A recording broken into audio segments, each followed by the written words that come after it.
I'm joined now by the Democratic Congressman Jamie Raskin of Maryland. He served as the lead impeachment manager during the second impeachment of Donald Trump. He was also a member of the January 6th Select Committee. He's the author of the book Unthinkable: Trauma, Truth, and the Trials of American Democracy, an important read in this moment. Congressman, good to see you. Thank you for being with us.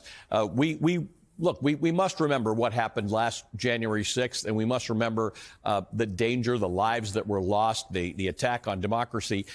But to some degree, we're not finished. As my colleagues on the weekend showed, Donald Trump held a screening of a film last night which continues to distort the truth about what happened and who caused it on January 6th.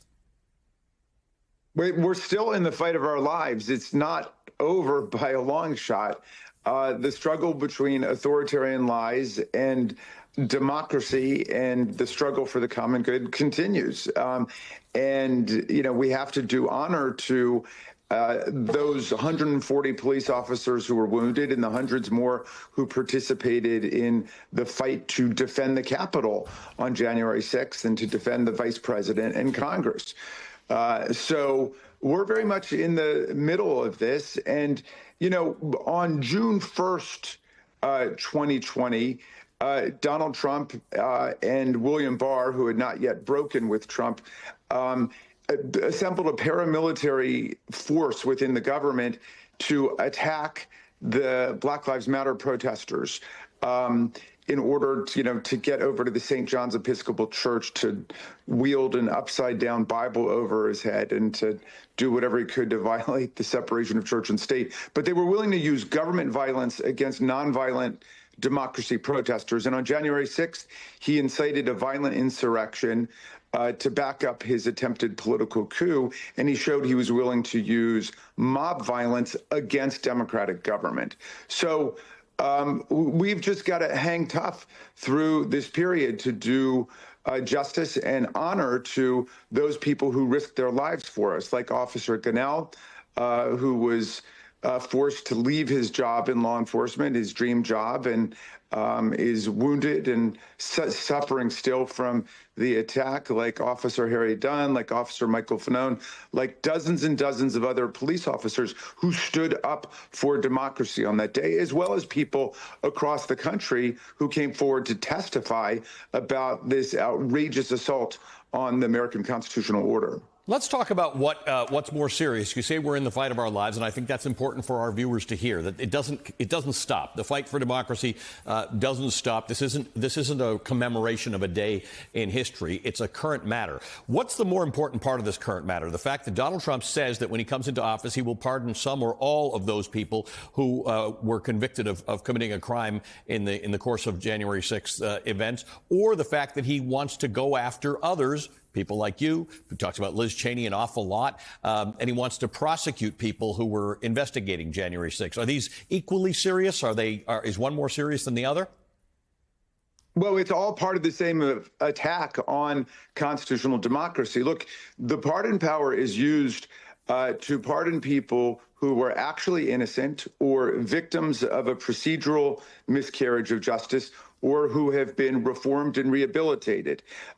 They've not shown that any of these people were innocent who attacked the Capitol and smashed our officers over the head with Confederate battle flags. They've not shown that they were victims of a procedural miscarriage of justice. On the contrary, they had every conceivable due process protection afforded to them, including the right of counsel and so on. And they were convicted unanimously by a jury of their peers, or they pled guilty to these offenses. But they certainly have also not shown that these people are rehabilitated and reformed and no longer constitute a threat to public safety. And so a lot of the officers have been expressing their concern that these people are being unleashed back into society without any statement that they've been reformed and rehabilitated. And a lot of them, hundreds of them, engaged in violent assaults, dozens of them engaged in seditious conspiracy, which means conspiracy to overthrow the government. Others possess dangerous weapons in a government building. So that's part of it. But then, as you suggest, the incoming president wants to continue by using governmental process to go after people like Liz Cheney or perhaps Michael Cohen or Lev Parnas. These are all people who need to be protected against the retaliation that Donald Trump and his entourage have promised to exact against people who dared to stand up for the truth and dared to stand up for the officers and for the rule of law. So we have a collective responsibility now if we are going to be foot soldiers for democracy. Some of us will be targeted. Some of us will not be targeted. What do the rest of us, what do people watching this who are not likely to be targeted by the Trump administration for prosecution or harassed by this administration, what do they do to support those who will be? How do we sort of say that we're all equally in this fight for democracy together, whether you're a specific target or you're not?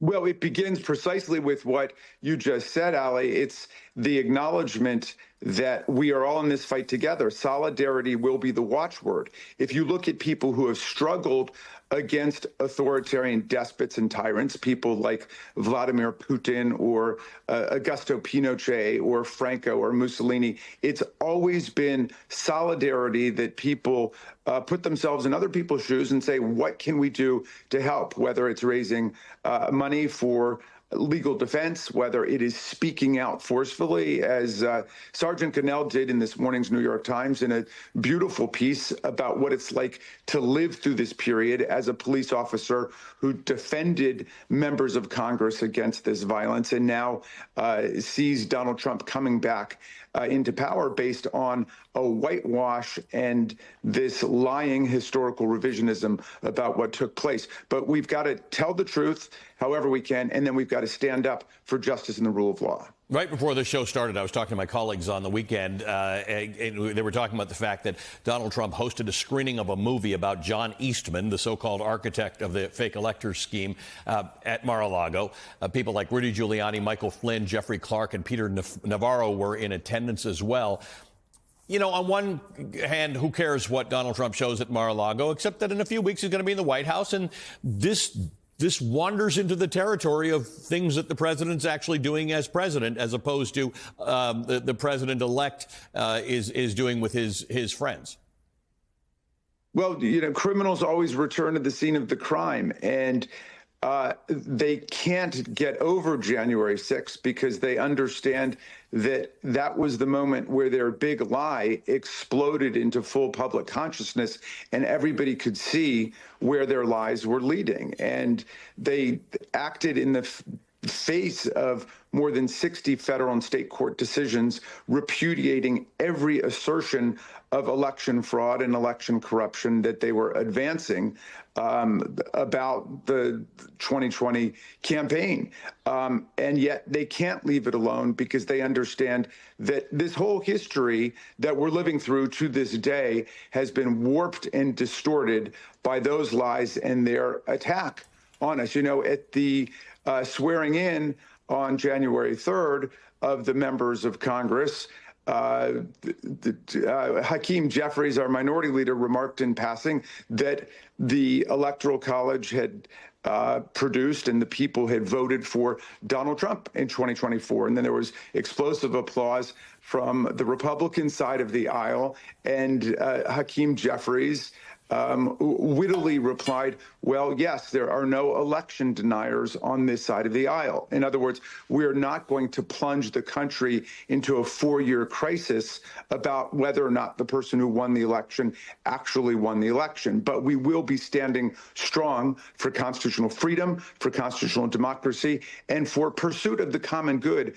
However we can do that, including with our Republican colleagues. And it does seem to me, Ali, that their coalition is starting to fly apart with all of the internal contradictions between, for example, the racist, nativist, anti-immigration wing, and then the billionaire oligarchs who like cheap foreign labor and want to, expand the H-1B program. That's just one example of a series of contradictions that run through their coalition. So we're going to be looking for opportunities to connect with any Republicans who actually want to make progress for the country. And we'll be talking later in the show about the visa situation, and I'll be speaking with one of your colleagues, Congressman Don Bacon of Nebraska, about that particular issue, about how Republicans who wish to get some governing done are going to be able to do it, and whether that's in concert with some of you on the Democratic side of the aisle. Congressman, we are going to rely on your constitutional expertise and, of course, your congressional expertise